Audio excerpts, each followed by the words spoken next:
Hey guys, how are you doing? I hope you're having an amazing day and welcome to another video by Sandwich. So guys, in today's video we're going to talk about 12 plus time management tips for freelancers, and as you can see on your screen I've prepared 15 such tips for you that you can use if you're a freelancer, and I'm quite sure this is going to really help you out in managing of your time in a better way. So without further ado, let's start with the first the first tip that I'd like to give you is track your time, right? So you need to keep a track of your time every time. You need to have a clear idea about how you use your time all throughout the day. The amount of time that you spend on a particular job and the amount of time that you spend on another job, right? So you need to be really clear about how you're using up your time. So that is number one tip. Learn to track your time. So when you get clear about your time, you would be able to figure out where you're using up your time much, where you shouldn't be using.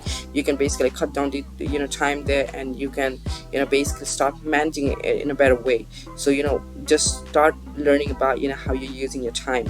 Okay, so that's the first tip. Track your time. So let's go move on to the next tip that I like to give you, which is take breaks, right? So breaks are very important. If you're working there continuously for hours and hours long without breaks, so this gonna create a mental disbalance for you. You're gonna feel fatigue, you're gonna feel a disbalance within yourself, right? So you need to take regular breaks, take short breaks like 5 minutes of follow the Pomodoro technique. You work for 25 minutes without losing your focus, then you take a short break of 5 minutes, then you get back to work for 25 minutes, another 24 minutes. Okay, so just keep following this. Take again a break, and after repeating this for like 2 to 3 times, now you take a long break of like a half an hour or an hour long, right? So that's how you keep yourself energized, keep yourself refreshed, but also keep yourself productive at the same time. So learn to take breaks in between of your works, right? So next, what you can do is you can give yourself set working hours, which means if you're a freelancer, you don't have to work for the whole day long, right? If you have got the free leverage of your time, you don't have to use the whole day just clearing up all these projects. So what you can do instead is that you could create your set working hours. Like you'll be working from maybe 9 o'clock in the morning to 9 o'clock in the evening, right? So that could be your set time, right? It could be anything, and you don't have to be very much sticking to the shifts like you say 9 to 5 or 9 to 6. It's like whatever you're comfortable with, because you have to include breaks within it, right? So you're working at the comfort of your home, you're working as per your comfort. So you need to also set a working hour according to your comfort, whatever you think. If you think you can work for 12 hours, just set a time for 12 hours, and you have to take breaks, of course, like you take 2 to 3 hours of break in between. So that's how you create a set working hours for yourself. And next, what I would recommend you is use a strong project management system. You can basically look up to all those tools for freelancers that help you to manage your projects, where you have got a great looking dashboard where you can organize all of your projects, your pending works, your clients and everything. You can keep them organized at one single place, and perhaps this is gonna save you a lot of time. You don't have to be you don't get messed up with all those works of your clients. Exactly what is to be done.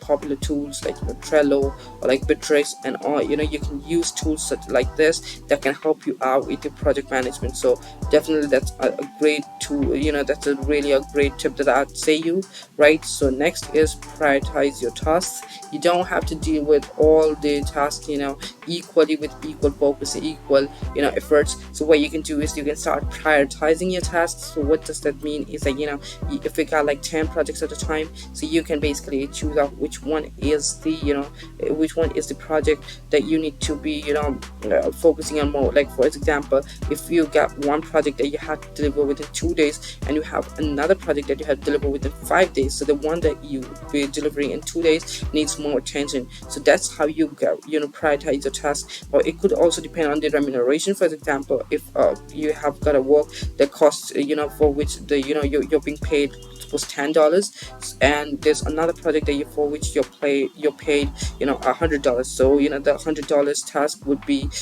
more priority for you, right? So that's how you need to prioritize your task. You need to look for the amount you paid for and the delivery date, right? So that's how you need to take care of prioritizing your tasks. So the next thing we can do is you can consider hiring others to help you. Believe me, this is a great tip that I'm telling you, that you can consider hiring others to help you out. When things get unmanageable for you, what you can do is you can take the help of some others. You can hire up someone else, basically, and basically use their service. You don't have to do anything, just you need to share the amount of the money that you're being paid.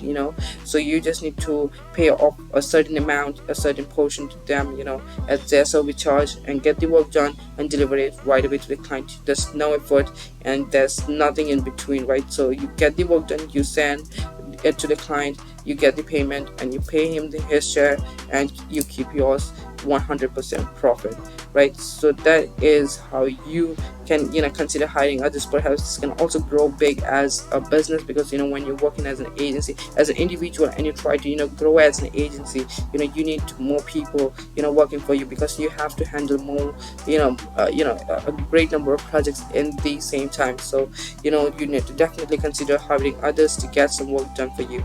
Now, next tip that I like to give you is get rid of all distractions. Now, if you feel that you've been distracted during your work, try to get rid of all the distractions. Yeah, distractions could be anything. Even listening to music could create a distraction for you, because you've been focusing more on listening to the music, understanding the music, going by its lyrics and all, and less focusing upon the work that you're doing. So in that case, the music is a distraction for you, and you should get rid of it, right? You should stop listening to music while you're working. So if music is a distraction, this was just an instance that I just gave you. I don't mean that music distracts you, but this is just an example that I gave you, right? So you can figure out all those things that kind of distracts you when you're working, and you have to basically get rid of them, right? So the next tip that I like to give you is called is eat meals for 30 to 60 minutes as you would do in an office, right? So what does this mean is that even if you're working in the comfort of your home, you've got a lot of projects pending, but even then, have a healthy diet, right? Have a healthy diet and eat for a eat being relaxed. What I mean is that you take 30 to 60 minutes time. That's your break time, basically, that you can use up, not just for eating. You can eat, you can drink, you can basically have a short nap and anything else, right? And try to keep yourself relaxed during that time. You don't have to worry about any projects. You won't be thinking about any projects while you're eating. So that is how because when you're in an office, like what is said is as you were doing in an office. So in an office, when you're working, you've got the break time, and break time is all yours. So in the same time, and then just as this, even when you're working from your home, just make sure that those 30 to 60 minutes you take it as your own time. You don't have to worry about any of your pending projects, etc., right? So give that time to yourself. Eat, drink, take a nap, whatever you want to do, that's all yours, right?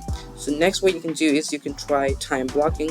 So what's time blocking, right? So that is a good question. So time blocking basically means that when you are working on certain project, you know how much time you need to devote into it. So when you fix that amount of time that you would be devoting to a particular job, that is called time blocking. For example, if I have to be recording this video, I know that I would take time to record the video, I need to take time to edit the video and also upload the same, right? So if for the time, if I allot myself a time of 3 hours or like 4 hours, so that's how I'm blocking my time out of my schedule, that I have just 3 hours for this particular job. So that's how I have to block my time.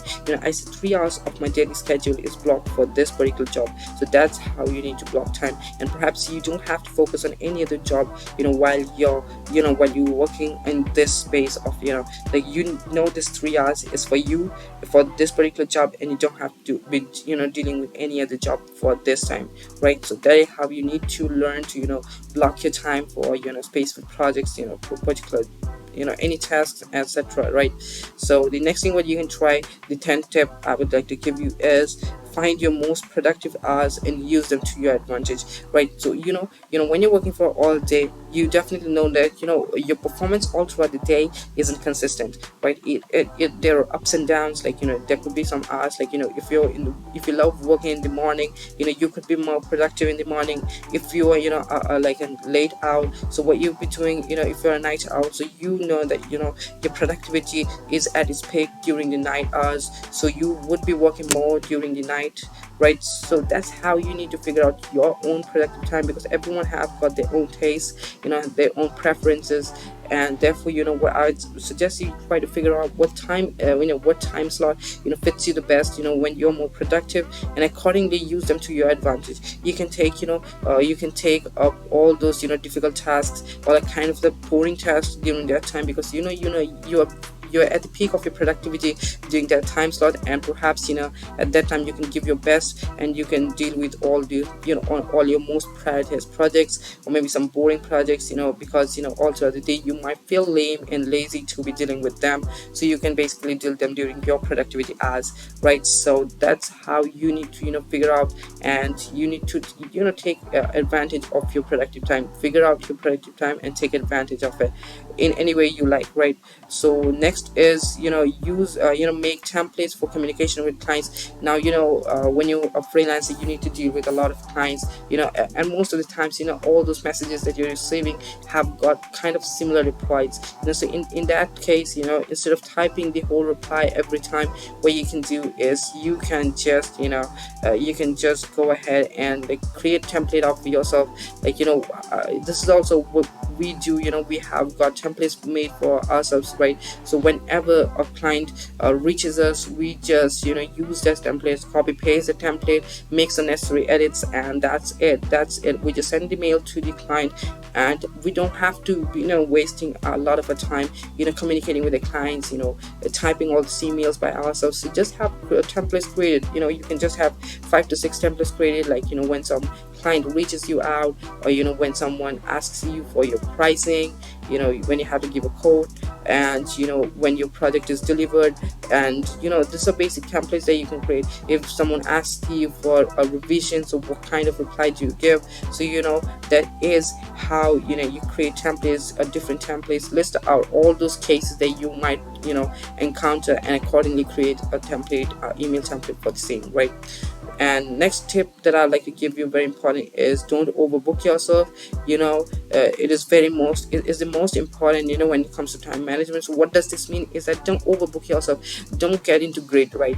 Don't look for the when you have multiple clients, you have a scope for more money. But when you are dealing with multiple clients, you have got a lot of clients, and things get unmanageable for you. You would be ending up losing up all these clients. Either you would be delivering under quality project, or else you would just end up losing the client just because you won't be able to submit the work timely, right? So this is the problem that all the freelancers face, and mostly if you're new into this field, so definitely you'll be facing this. You will try to get more and more clients, but at the same time the things get unmanageable, and you end up losing your clients, right? So don't overbook yourself. If up to your potential, you can handle up to 5 to 6 clients very easily. Just stick up to 5 to 6 clients until and unless you've been working there, working into this field, and that now you are in a position that you can handle more clients. So until and unless you get to that position, don't try to overbook yourself. So that's a very important tip that I'd like to give you, right? So the next tip, the 13th tip for the day, would be take a day off if you need, right? So just as if you're working from home, even though treat it as you're working in an office, right? It's your space, right? So if you feel like you need a day off, you can take the weekend as your day off, right? Or you can take any weekday as your day off, right? So that's on you. Like there's no say thing that you need to be working for all 7 days if you're a freelancer. Being a freelancer means that you work according to your own free will, right? So so you have the free will of taking a day off any day you feel like today I don't feel working. Okay, take a day off, because that's gonna you can use that day to manage all your tasks. You can do your personal tasks, or you can also you can take the time to think about how to improve yourself, how to scale up as a business. So whatever the tasks are pending, you can basically have a look over them during that day off, right? So it's very important to take a day off in case you need one. If you don't need one, it's perfectly okay if you feel that you're making it through working all days in a week. So definitely there's no issues with it. You can continue doing this. This means that you are super productive, and definitely you should appreciate yourself for this, right? So the next thing that you can try out is give yourself an admin day, right? So what does this mean is that giving yourself an admin day means that you take the charge of an admin.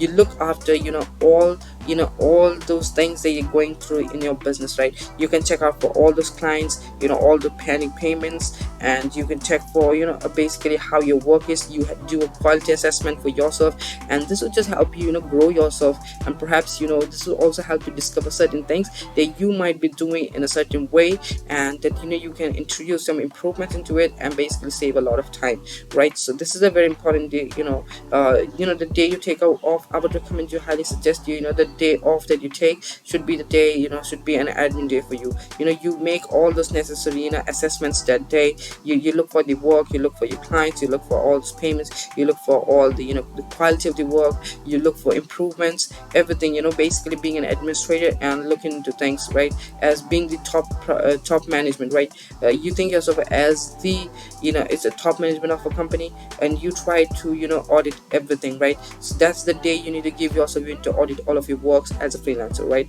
So that is very important tip. And the next and the final tip for today is change where you work, right? Change where you work is means you could be working in your bedroom, maybe, for example. So you might be working for like 5-6 hours, or you might feel sleepy, you just have your bed, so you go to your bed, you sleep. But that's not the thing that you should be doing. You should try out new places. Maybe you can try maybe you can even check working in your dining hall, right? So even you can check out your halls, if you have got some spare rooms, you can check out there, working. Try out different places to work, because when you work in one single place, you basically you get bored, and the things don't get quite good. The vibes get low, to be honest. So what you can do is you basically try out, if you're working on your laptop, if you're working on your bedroom, you can shift to the hall.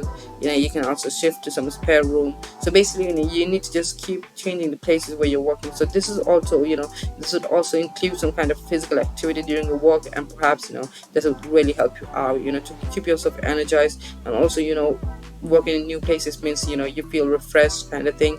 And so so you have a better scope for managing your time, right? So this were the top 12 plus tips. Perhaps I just discussed with you 15 top tips to for freelancers that you can use to manage your time in a better way. And I do hope so that all these tips are going to help you out. So definitely, if you like this video, then do make sure to drop the thumbs up. And also, if you got any comments, if you got any query, if you got any questions, if you got any suggestions, you can freely drop them down in the comment section. We'll be very happy reading them out. And with this, I'll see you in some other video. Till then, take care and bye bye.